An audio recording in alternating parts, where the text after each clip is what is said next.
बता दें आपको कि कश्मीर में आईटी की छापेमारी की गई। तंगमर्ग में इनकम टैक्स डिपार्टमेंट की छापेमारी जारी है। इनकम टैक्स डिपार्टमेंट के ऑफिसर्स के साथ जम्मू और कश्मीर पुलिस, सीआरपीएफ के जवान भी छापेमारी में शामिल हैं। एमएनको कंपनी के मालिक नजीर अहमद के घर ये छापेमारी की जा रही है। हमारे साथी बी सागर फोन लाइन पर मौजूद हैं। बी सागर, इनकम टैक्स की छापेमारी एमएनको कंपनी के मालिक नजीर अहमद के घर पर जारी है। जरा बताइए, क्या शिकायत इनके खिलाफ मिली थी या किस हवाले से इस छापेमारी को अंजाम दिया जा रहा है? देखिए, मैं सबसे पहले आपको बताता चला हूँ, ये एम&को कंपनी के जो मालिक है नजीर अहमद मीर, जो हरीवतन तंगमर्ग का रहने वाला है। काफी अरसे से कंस्ट्रक्शन में ये अपना जो काम कर रहे थे। तो आज जब वहाँ पे एक छापा, आज सुबह की अगर बात करें, 6 घंटे लगातार आज सुबह से वहाँ पे जो इनकम टैक्स डिपार्टमेंट जो है, पहले उसके घर पर उसके 2 रिहायशी घर हैं, एक बारामूला में और एक तंगमर्ग इलाके में। दूसरा उसके होटल जो है गुलमर्ग पाइन पैलेस की बात करें, तीनों जगह पे इस वक्त भी लगातार जो है उनके घर की जो सर्च की जा रही है और जितने भी डॉक्यूमेंट्स उनकी जांच की जा रही है।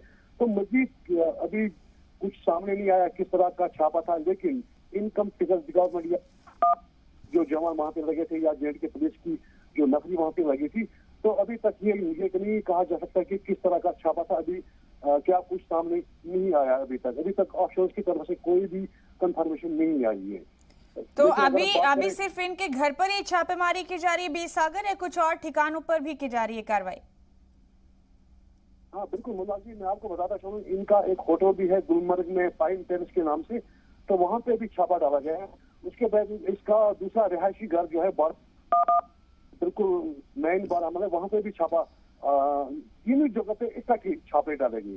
तो लगातार अभी जांच चल रही है, जो डॉक्यूमेंट है उनको चेक किया जाता है, लेकिन क्या कुछ अभी सामने आने वाला है, अभी इसके लिए शायद हमें इंतजार करना पड़ेगा।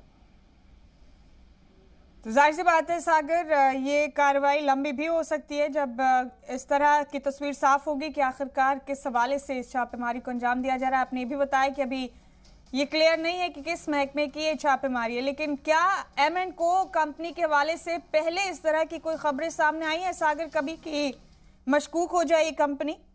नहीं, पहले इस तरह की कोई कंप्लेंट नहीं थी इनके खिलाफ, खासकर जो ये पहले से जो कंस्ट्रक्शन में का काम कर रहे थे, कंस्ट्रक्शन का काम, तो उसके बाद इसकी अपनी कंपनी है एम& कंपनी। तो लगातार इसके पास काफी, अगर हम प्रॉपर्टी की बात करें कि इनकम टैक्स कहीं न कहीं लगा है, इनकम टैक्स का जो छापा है कहीं न कहीं उनसे भी चूक हुई है। अभी जो जानकारी है अभी तक हम तक नहीं पहुंची है, ऑप्शन कोई कंफर्मेशन आया, लेकिन ऑप्शन के कंफर्मेशन आने के बाद ही हम ये बता सकेंगे कि इनकम टैक्स का जो छापा था किस लिए था। तो यानी अभी तस्वीर साफ नहीं है सागर। जान सकते हैं कंपनी किस चीज में डील करती है? जी, एक बार मैं पूरा नहीं। ये एम&को कंपनी जिसके मालिक के घर छापेमारी की गई है सागर, जिसके यहाँ ये कार्रवाई जारी है, जान सकते हैं ये किस चीज में डील करती है?